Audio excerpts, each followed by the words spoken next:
Ok, check la prod numéro 3. Dernier invité.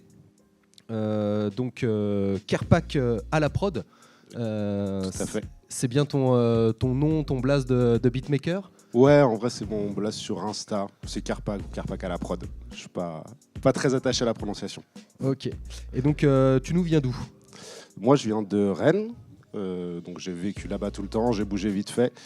Et voilà, au départ, j'ai grandi au sud de Rennes. Maintenant, je suis dans le centre-ville. Et tu produis tes beatmakers donc sur Rennes depuis combien de temps? Des prods, j'en fais depuis 5 ans, je crois.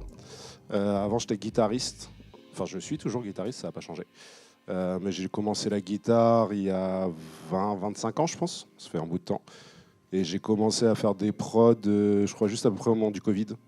Ok, t'es le troisième ce soir qui nous, qui nous parle de ça, quoi, de cette évolution. Le Covid t'a amené à te recentrer, on va dire, un peu sur...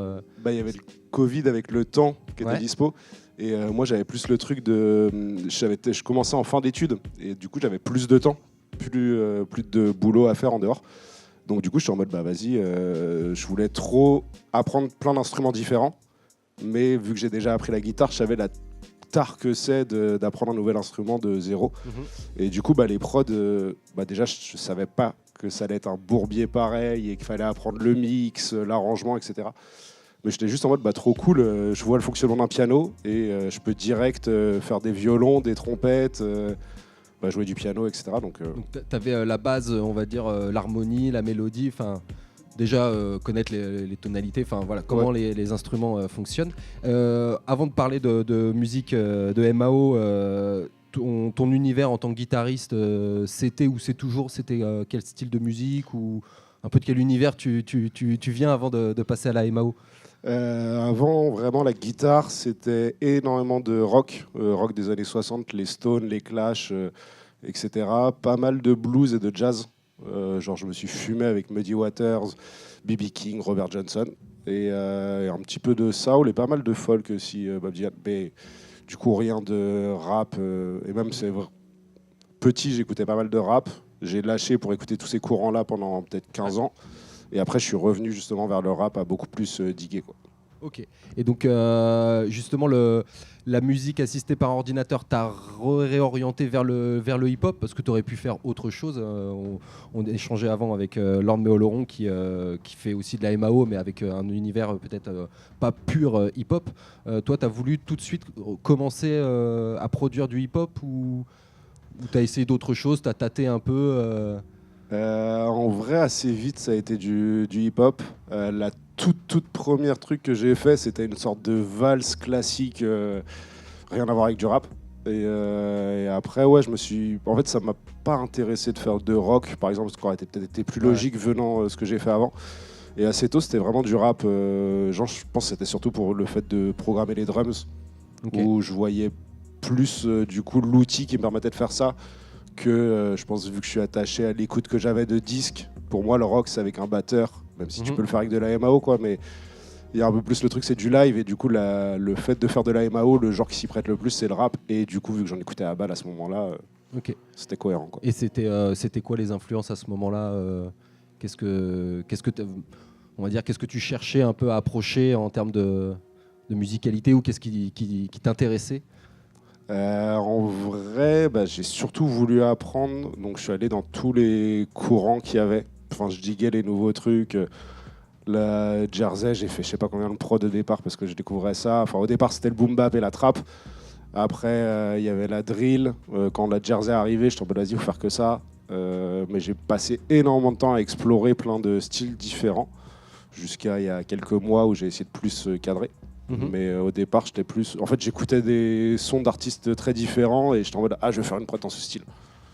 Donc ça pouvait être de la drill, de la trap, de la boom bap, un truc un peu plus pop, on va dire. D'accord. Et ton studio aujourd'hui, il se compose de quoi? Avec quoi tu joues en tant que beatmaker? Du coup, c'est chez moi. J'ai mon le clavier Arturia, le classique là, que tout le monde a. Et après, c'est sur Ableton. Et après, moi, les suites que j'utilise, c'est beaucoup Native Instruments, un petit peu de Arturia. et en vrai à balle native. Parce que du coup, j'essaye vraiment plus de repartir maintenant sur un truc avec des instruments, pas forcément assez peu de synthé. Et donc du coup, bah, c'est la suite que j'avais et qui me paraissait la plus pertinente pour ça. Et donc on va écouter quelques instrus. Alors tu décris souvent tes musiques avec une ambiance cinématographique. C'est un peu l'accroche que tu as notamment sur tes traps que tu nous avais envoyés. Et est-ce que c'est une volonté d'approcher un peu la personne qui va écouter, de l'accrocher, ou est-ce que c'est derrière une volonté de coller à telle ou telle ambiance de film? Enfin voilà, qu'est-ce qui t'a rapproché pour décrire l'ambiance cinématographique de tes sons? En vrai, je pense que c'est, il y a tout ce que fait Katrina Squad et tout, que je kiffe de ouf. Et je pense que c'est parce que c'est le truc les musiques de films en vrai se suffisent à elles-mêmes. Et j'adore ce truc-là. Et en même temps, dans le rap, la musique doit pas se suffire à elle-même parce que du coup, c'est la place pour un rappeur derrière. Mais j'aime bien explorer les mélodies et du coup, c'est le genre qui me plaît le plus là-dessus. J'aime bien les trucs sombres et genre en vrai, des artistes comme SCH pour son choix de prod ou Saïf, c'est full ma cam. Donc, puis en fait, dans la catégorisation, faut bien donner un nom. Ouais. Et du coup, j'ai dit, bon, c'est ce qui ressemble le plus. En tout cas, c'est le retour que j'avais. Donc, je dis go. C'est vrai que tu guides les MC qui viennent écouter tes type beats en disant bah là sur ce son là moi je vois bien une ambiance sombre, du storytelling ou quelque chose boom bap jazzy avec des ambiances plus J Dilla. Enfin c'est ça qu'on va retrouver quand on va sur ta chaîne YouTube. Et justement, moi j'étais assez surpris sur tout ce qui est les visuels qui sont très travaillés, où je pense que tu as trouvé une façon de faire, et puis maintenant tu t'y tiens pour décrire aussi visuellement tes sons. Ça te permet justement de pas que par la musique, parce que faut aussi accrocher l'œil maintenant. Et moi j'ai trouvé que c'était très clair en fait, et qu'on va retrouver aussi ça quand on écoute les sons. Aussi, ce que je trouvais qui était très intéressant, c'est que tes sons en fait tu mets le time code. Tous tes sons sont découpés, l'intro, le premier refrain, les montées, ce qui va permettre en fait pour écouter vite qu'est-ce qu'on va trouver, qu'est-ce qu'on a après au bout d'une minute, et je pense que ça facilite aussi le fait quand on cherche un son par rapport à un texte qui est déjà écrit. Là on va retrouver vraiment l'ambiance entière du morceau que tu produis. Je pense que ça facilite quand même pas mal le boulot, quoi. Mais ça te demande aussi, toi, de vraiment tout disséquer ton boulot, quoi. Ouais, en fait, il y a les anciens visuels que j'ai utilisés pendant des années j'aimais bien, mais qui étaient une tare, qui était ultra long. Quand je faisais un export, c'était 1h30, il fallait préparer la vidéo, il fallait que je passe par d'autres logiciels, etc. Enfin, bref, c'était relou. Et c'est en discutant avec ma banque, avec qui je travaille maintenant, qui était en mode, c'est cool, mais franchement, je clique pas dessus. Et je te dis, putain, je me fais chier, je passe 1h30 à faire ça, et le mec avec qui je bosse, il a même pas envie de cliquer sur la vidéo, quoi. Et puis je trouvais plus ça cohérent dans ce que je voulais faire, donc je voulais gagner du temps, je voulais un truc qui me ressemble le plus en vrai. Donc les ambiances que je choisis, c'est plus mes influences, cabinet de curiosité et tout, c'est le genre de truc que je kiffe. Et après, j'ai juste conscience que les prods, elles sont faites pour des artistes, donc en vrai, s'ils peuvent gagner du temps et voir la structure qui est déjà faite, en tout cas une proposition de structure, tant mieux, quoi. Ouais. Moi je pense que ça répond à un besoin et que c'est assez original. Après c'est vrai que dans tes descriptions par exemple tu parles de 808 agressive. Donc c'est la boîte YouTube. La boîte à rythme TR 808. Je suppose, ça vient de là à l'origine. Oui. Après je suis allé piquer dans les influences 808 Mafia, etc. Dans les drum kits. Ça c'est des drums qui sont utilisés depuis milieu des années 80, Afrika Bambaataa, début de Dr Dre, c'est beaucoup de ça. Ouais. Et en fait c'est une boîte à rythme qui est revenue à la mode, et puis maintenant qui sonne ancien, mais où on sait que les kicks ils sont comme il faut, et que ça plaît toujours. Enfin c'est bien d'avoir aussi des influences qui perdurent. Et toi tu l'utilises pour le kick et aussi pour les basses, parce que ces sonorités là. En vrai, surtout pour les basses. Ok. Les kicks, tu vas les trouver. Est-ce que tu utilises toujours les mêmes? On avait Robis Prod tout à l'heure qui disait que bah voilà, lui il utilisait toujours les mêmes et après c'était plutôt sur les mélodies qu'il allait vraiment mettre sa patte sur chaque prod. Toi, comment tu fonctionnes pour composer? La première idée, ça va être l'harmonie ou ça va être la mélodie ou un rythme En vrai, ça peut. Enfin, c'est 95% du temps la mélo. Ça change quand j'ai pas d'inspi et que j'ai quand même envie de faire une prod, donc je vais me hijack en faisant les drums avant. Et là, le taf que j'ai fait sur les derniers mois, c'était plus d'essayer de resserrer du coup sur les sonorités, donc de faire un peu une sorte de drum kit qu'à moi. Parce qu'en fait, c'est comme la raison pour laquelle j'utilise pas de synthé. Ça me saoulait de passer plus de temps à choisir les presets ou choisir le bon kick. Et en fait, au bout d'un moment, tu fais une sélection de 10 kicks. Tu fais 1h30 de taf avec, il te saoule, tu passes au deuxième, puis tu reviens sur le premier. Et la perte de temps, elle me saoulait. Et du coup, je me suis dit, bah, je vais me bloquer avec ces trucs-là. Et juste, c'est à moi, en ayant le minimum, essayer d'en faire le maximum et d'aller chercher ça, quoi. Ok. Et moi, la partie qui me fait le plus kiffer, en vrai, c'est les mélos. Donc, je commence toujours par ça. C'est ça qui m'inspire le plus.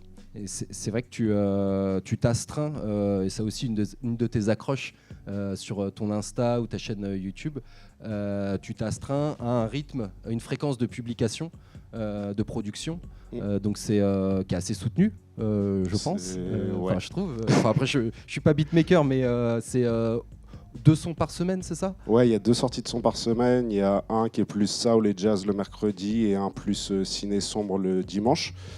Et Le film du dimanche soir. Exactement. Oh, mon rêve. Mais ouais, du coup, j'ai ça. Et bah là, moi, je suis au chômage depuis plusieurs mois. Donc, j'ai un peu de temps pour en faire. J'essaie de faire entre 3 et 5 prods par semaine, on va dire. Okay. Donc, en fait, j'ai un peu le truc de. Avant de commencer à publier 2 par semaine, je me suis assuré d'avoir le volume pour être en mode bah, si je prends des vacances, si je suis malade, etc., je nique pas tout. Faut mettre de côté. Ouais. Ça, puis bah, pour envoyer des prods aussi, d'avoir la marge, d'avoir des exclus potentiellement. Pour pouvoir envoyer aux artistes si jamais ils veulent une exclue, bah, je suis pas en mode ah bah ouais, mais par contre, j'ai pas de prod pour mercredi, comment je fais Ok. Donc tu mets de côté, comme ça tu peux avoir ce rythme-là et. Parce que c'est pas facile, une fois que tu l'as annoncé, voilà, après c'est... Bah, en fait, au départ, j'avais vraiment ce truc de comment je vais faire en sorte de fonctionner pour en sortir 2 par semaine.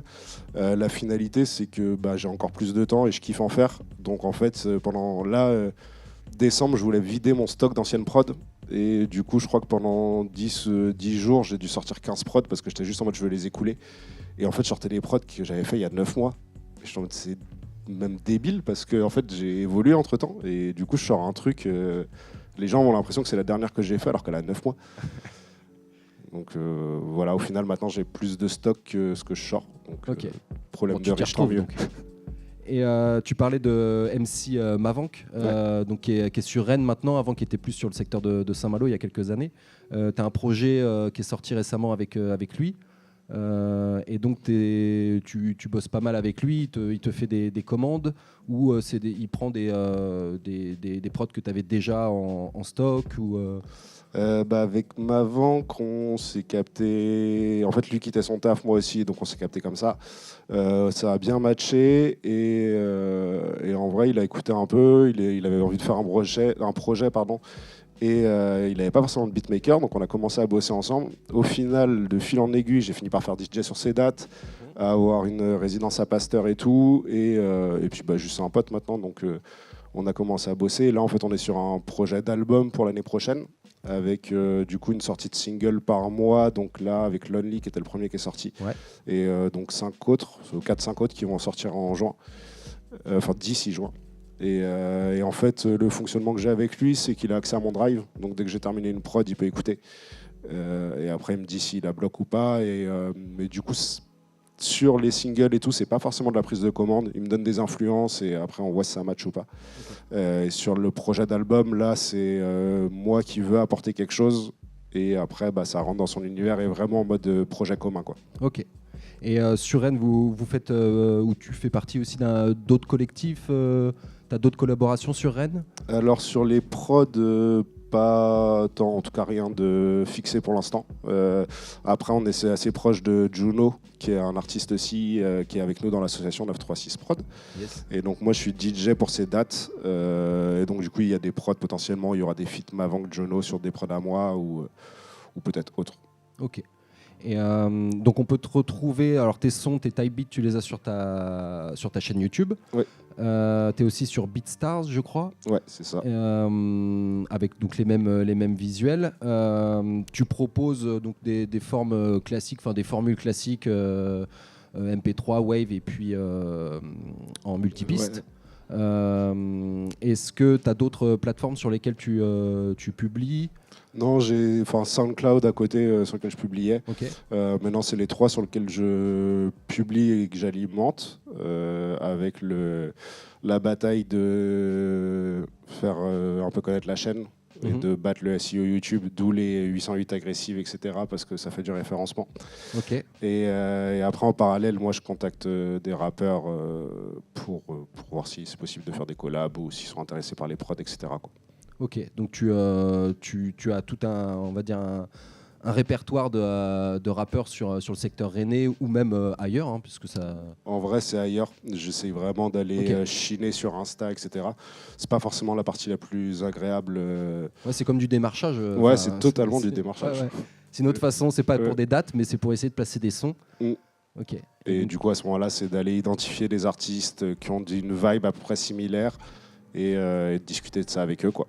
De voir si ils sont réceptifs à ce qui est fait, si la démarche qu'ils ont, parce que c'est une démarche de juste je veux rapper dans ma chambre et dans ce cas, vas-y, prends le son, juste on se connaissait pas et vas-y, c'est cool. Ou c'est une démarche, on va dire, un peu plus professionnelle, quoi. Et justement, en termes de professionnel, est-ce que par exemple tu es inscrit à la SACEM C'est une question qui fâche ou... Non, pas du tout. C'est qu'il faut que je m'inscrive à la SACEM, parce que du coup, il y a pas mal de prods qui sont sortis qui, en soi, je crois, peuvent être protégés. Et surtout, les feats avec Max. C'est juste que j'ai pas la thune pour faire mon inscription SACEM. Ouais, c'est sûr, hein, c'est un budget, mais après, ça peut aussi ouvrir des portes. Parce que je crois que c'est une inscription, et puis après, c'est fait, quoi. Non, mais c'est un projet, hein, c'est juste que c'est un projet que je repousse de semaine en semaine. Ouais. Parce que c'est vrai qu'après, si tu es programmé ou si tu as des MC qui utilisent tes sons et où il y a des déclarations SACEM pour des soirées, des concerts, toi, ça te permet aussi Et puis même si tu es édité sur des mixtapes, des choses comme ça, c'est ce qui peut être aussi important en tant que compositeur, quoi. Ok, et sinon, un peu pareil que pour Robusprod et puis aussi pour Lord Méoloron, c'était comment tu choisis tes noms de son, parce que c'est toujours un mot, des mots souvent qu'on n'utilise pas tous les jours, ça fait travailler le vocabulaire, apophyse, on a pas mal de noms. Comment tu les utilises? En vrai, c'est ce que je disais sur les visuels, c'est vachement cabinet de curiosité et tout, parce que même la déco de chez moi, c'est ce genre de délire. Du coup, je voulais un truc en mode vas-y, au pire, ça plaira pas, mais c'est mon univers. Donc, genre, mon drum kit, tous les sons que j'utilise, c'est des créatures mythologiques, etc. Et les prods, c'est que des trucs étranges, cabinet de curiosité, trucs médicaux chelous. Voilà, c'est vraiment mon délire. Alors, je suis pas ultra spécialiste. Donc en vrai, c'est des grosses pages Wikipédia où je suis en mode d'accord, ce nom-là, vas-y, ça colle. Ce qui permet d'avoir des noms qui aussi accrochent, qui sont de la langue française, mais en fait qui peuvent aussi sonner. Donc ça permet aussi de sonner un peu dans d'autres langues aussi, je pense. Sachant que sur YouTube, c'est ouvert au monde. Voilà. Et est-ce que tu as pour projet d'être sur d'autres plateformes ou là, comme ça te... Non, là, en vrai, pour l'instant, je veux juste me tenir au rythme que j'ai. Et ça m'intéresse plus d'aller... En fait, la curiosité de voir ce que d'autres artistes peuvent proposer sur les prods, parce que je sais qu'elles sont pas forcément tout le temps classiques. C'est pas forcément des prods freestyle, par exemple. Donc, je suis plus curieux de voir les propositions qu'il peut y avoir dessus. Et en fait, c'est beaucoup de temps et d'énergie d'essayer de faire connaître ce qu'on fait en passif, en juste publiant sur YouTube. Donc, je préfère aller directement voir des gens maintenant sur YouTube, identifier et même moi prendre de l'inspi et découvrir de nouveaux artistes. Donc, pas forcément de nouvelles plateformes pour l'instant. Ok. Et est-ce que tu participes à des ateliers ou à essayer avec d'autres musiciens, essayer pour des mixtapes, essayer de composer en un certain temps des sons Est-ce qu'il y a des choses sur Rennes peut-être qui se font comme ça Non, pas des masses. En vrai, moi, j'ai vraiment l'habitude de bosser solo dans mon coin. Donc, en vrai, Ouais. ça pourrait être ultra intéressant de faire ça un jour. Moi, j'ai juste trop le stress, en vrai, d'arriver et de pas avoir d'inspi ce jour-là. Ouais. Et d'être le boulet dans un coin de la salle, quand bah ouais, je suis pas d'inspi. Ouais. Donc, pour l'instant, c'est pas un truc, mais ça pourrait être un bon exercice. Notamment d'autres beatmakers que je connais à Rennes. Je sais qu'on discute parce qu'on a des artistes qu'on connaît en commun, etc. Avec certains ont travaillé. Donc ça pourrait être un truc chouette. Et sinon, les quelques sessions que j'ai fait, c'est plutôt avec Mavank. Mais ça l'a fait pour des jingles d'une émission de radio. Vite fait des sons aussi. Mais ouais, je suis plutôt en mode je le fais de mon côté, donc c'est un peu plus compliqué de le faire avec du monde. Ok. Et donc, tu disais au début, tu avais plusieurs styles, et là, tu t'es plutôt recentré sur du boom bap et de la trap. Donc là, maintenant, en fait, c'est plutôt sur ça que tu vas produire. Là, en actu avec Mavan, il y a plusieurs dates au printemps, c'est ça, sur Rennes. Ouais. Donc, est-ce que tu sais les dates, les Il y a lieux? le 13 mars, donc vendredi de la semaine prochaine, l'Autruche. Si je dis pas de bêtises, c'est le 9 avril au Sablier et le 17 ou 18 avril à la Tête de Chou à Rennes. Ok. Donc ça, c'est des bars qui accueillent des concerts rap. Ouais, là du coup les 3 dates, c'est donc Mavank et moi sur un set de 1 heure à peu près, sur lequel on a travaillé, et Juno qui nous accompagne sur donc un set de 1 demi-heure avec qui je fais également DJ. Et donc ça c'est le format pour les 3 dates, et la date à la Tête de Chou c'est en collaboration avec le Discard Day. Yes. Et donc là il y a Goufa qui est un DJ à Rennes qui va faire un DJ set vinyle après les sets. Ok. Et donc pendant ces concerts-là, ce seront uniquement des prods à toi? Alors pas Juno, parce que du coup Juno travaille avec Max Prod qui est un autre beatmaker sur lequel ils ont fait un projet qui s'appelle Un papillon dans la matrice. Donc lui là-dessus j'interviens que en tant que DJ. Ok. Et après avec Max sur le set on a plutôt essayé de travailler une sorte de fil rouge, de fil narratif. Donc vu que ça fait un petit bout de temps qu'il rappe quand même, on a essayé d'intégrer des anciens sons à lui, parce que pour l'instant on n'a pas assez de sons tous les deux pour faire un 50 minutes. Donc sur le set de Max, je pense que maintenant on doit arriver à la moitié qui est produit par moi et l'autre moitié qui est d'autres beatmakers. Ok.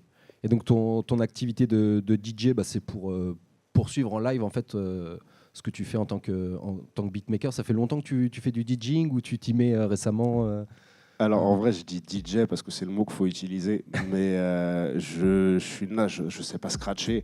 Je peux faire des DJ sets vite fait pour des potes, mais soyez pas trop regardants sur les transitions. Donc c'est vraiment play, pause et des bruits de sirène. Ok. Tu joues tes sons, c'est déjà pas mal quand même. Ouais. Non, puis Le moi, kiff, il est là. j'ai la meilleure place. Je suis sur scène, il n'y a personne qui me gêne, je peux bouger comme je veux. Yes. Très bien. Est-ce qu'il y a des questions pour Kerpak à la prod, beatmaker de Rennes? Est-ce que vous avez des questions? Ouais. Alors, ouais, là, en fait, c'est ce qui passe. En fait. Ouais. Après, on peut mettre un peu plus de son. Est-ce que tu as une prod que tu veux nous faire découvrir En vrai, il y a peut-être Alidad, je crois. Parce qu'en vrai, c'est une prod que moi, j'aime bien. Je suis toujours un peu surpris des retours, parce que du coup, elle a été, je l'ai envoyée à plusieurs rappeurs. Des fois, elle passe totalement à la trappe. Et il y en a d'autres qui sont en mode, vas-y, c'est une dinguerie, faut poser dessus. Ok. Donc c'est comment le nom? Alidad. Yes.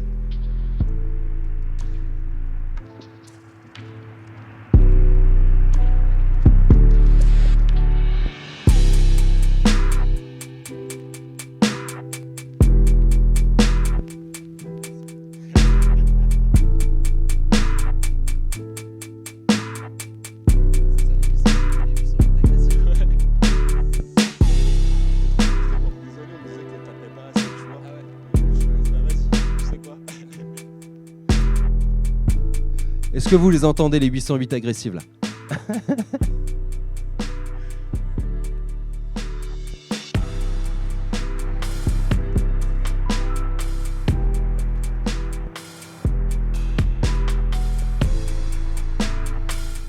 Et donc, est-ce que tu souhaiterais en faire ton métier à l'avenir? C'est ce que tu essaies de construire actuellement? Ouais, en vrai. Il y a Avant, je bossais en info, j'ai quitté mon taf. J'aime bien bosser chez moi, je kiffe faire de la musique, donc en vrai, je préfère largement le mode de vie que j'ai depuis juin. Et le truc qui est cool, c'est que je suis amené à bosser avec pas mal via ma banque, plein d'autres personnes. Et du coup, j'en apprends vachement sur coaching scénique, par exemple. On en a parlé dans la voiture avec Daticha. Mais sur tous les autres points. Et en fait, je suis juste ultra curieux de tout découvrir. Donc là, ça me donne une belle opportunité.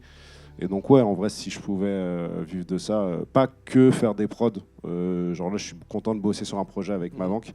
Mon but, c'est pas juste de me dire bon tous les matins je fais une prod, toutes les après-midi je démarche, ça me saoulerait, mais de garder ce truc-là et juste de poursuivre ça en accompagnant des artistes et voir un peu où ça peut mener, quoi.